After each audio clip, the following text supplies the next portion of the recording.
Time check, 10:22 AM. Hey, what's up mga kaibon?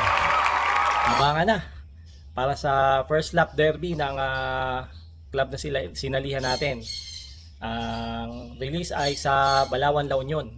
Meron tayong isang ibon na sinali sa derby. So ano pang inaantay natin? Tara, abangan na natin. So 10:22, base sa forecast yung 1,000 speed ay 10:30. So hindi ako nagbang ng maaga kasi alam ko naman yung ibon ko hindi naman umi-speed ng 1,000. So yung 10:30 ang speed nun ay 1,000. No? So andito na tayo sa ating flyer slope. Ayan. So tingnan natin baka mamaya nandito na pala. Kasi sa history sa performance ng ibon na yon hindi umi-speed ng ng 1,000, nasa 900, 800, 700. Minsan baka ma-cut off pa Kaya hindi ako maasa na mag-i-speed siya. So, tingnan natin. Tara. Isa lang yung sinakay natin kasi nga base do sa performance nila sa training. Wala, mahina.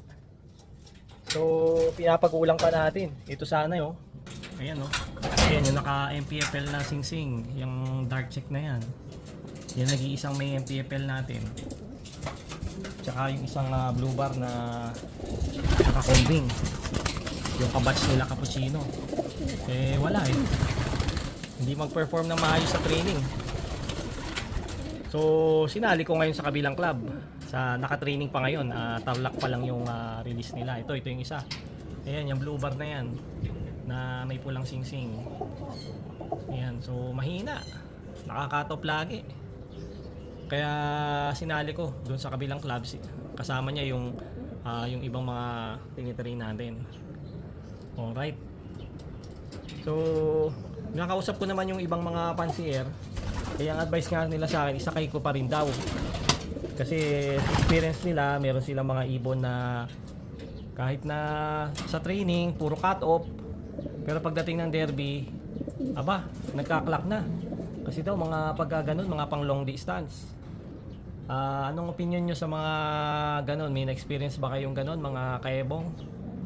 No? So, yung sinasabi naman nila na yun ay base sa kanilang experience. So, hindi mali yun. No? Yun ay opinion nila na dahil yun ay na-experience nila. So, tinatanggap natin yung ganon. Ayun. Kaya tayo nakikinig din sa mga kapwa natin pansier, lalo na yung matatagal na, yung mga veterano. Kasi pag sila nagsabi, may basihan yun, base sa experience nila. Ayun. So yun nga ang nila sa akin, sabi niya, sige kuhanin mo pa, sakay mo. Ako naman, mahina loob ko sa ganyan.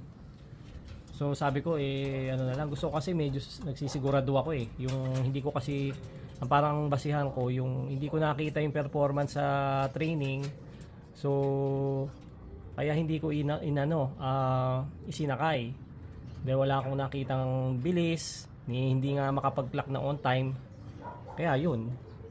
Alright, so kaya yung iisa yung sinali natin. Ito pa namang club na to, ito yung una nating sinalihan. Kauna-unahan sinalihan ko na sinali ko sila si Snow at saka si Caitlyn, di ba? At saka si Opal. Hindi ko pala sinali si Opal noon dahil pinedering ko. So kaso nawala nga si Snow at saka si Caitlyn. So maganda yung club na to, kaya ito nilook forward ko talaga, bumili pa nga ako ng mga singsing Tapos ang nangyari, hindi maganda yung naging nangyari doon sa mga young birds. Iisa natira. Ito nga. Tapos itong dark check na to. Kaso yun nga, hindi pa siya ready. Ayun, ano pa lang to tingin ko February to napisa February napisa. So katapusan ng January, so masyado pang maaga, 5 buwan, 6 na buwan. Baka ganun, di pa ready. So ayun. Kaya iisa lang yung ating naisali, no? Sayang, maganda sana makapag-participate dito sa club. Para madami rin tayong chance na manalo. Kaso nga iisa yung ating naisakay. Pero di bali ganun talaga. So sa mga susunod na hindi naman natatapos ang karera At yung look forward na lang natin yung susunod na derby do sa isang club dahil 6 yung ating tinitrain doon. Eh baka itong mga pinapakunat natin ng mga young bird eh yan, ano na. Eh gumanda na yung performance, no? Alright. So time check 10:27. Wala pa yung ibon natin. So meron na mga nag-clock dito sa palit, no? Kita natin sa chat. Tapos dito sa race result. Pero sa atin eh wala pa yung ibon natin.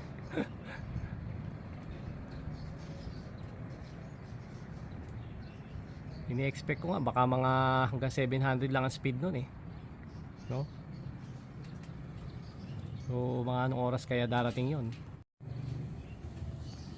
Naku po, kung magsi 700 ang speed nun eh pa alas 12 na bago dumating yun. Huwag naman sana. Napakatagal natin mag-aantay, napakainit pa naman. Although meron tayong CCTV, doon na lang tayo mag-aantay. So sa ngayon mga ano pa naman, mga mahangin-hangin pa, malamig yung hangin. So antay-antay pa tayo.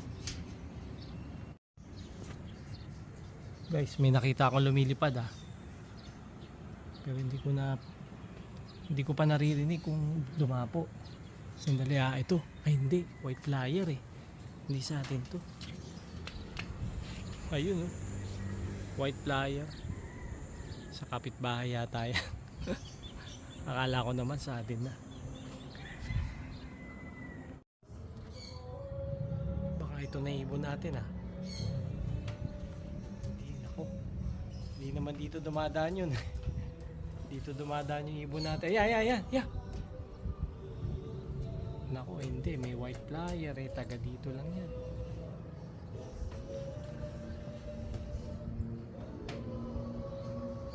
Many minutes later. Tayo na nga mga kaebong. Dumating na yung ibon natin, yung TGRC 1218. Ito siya. Iniwalay ko na para makarecover, no? Kasi nag-iisa lang naman siya. Ayan. So dumating siya ng 11:18 AM. 11:18 AM. Ang speed niya ay 813. So lalagay ko sa yung screenshot diyan sa video. Ayan, so 11:18 ang cut-off natin ay alas 12. So halos malapit na rin mag-cut-off no nung dumating siya. Grabe talaga yung ibon na to. Hindi talaga pang mabilisan. Pang ano lang talaga to. Lipad pogi lang talaga. Lipad pogi lang talaga siya. No? So ayun, salamat naman at live pa rin ang ibon natin kasi alam nyo, napakahirap ng pauwian sa derby na to. Halos 44% lang ng ibon ang nakapag-clock on time. Nasa 44% lang. Halos lagpas kalahati yung na-cut off, no? Kaya bilibo ko sa ibon na to dahil hindi ko nga inaasahan na magka-clock to eh. Kasi pero ang speed kit nito kasi laging parang pa-cut off na.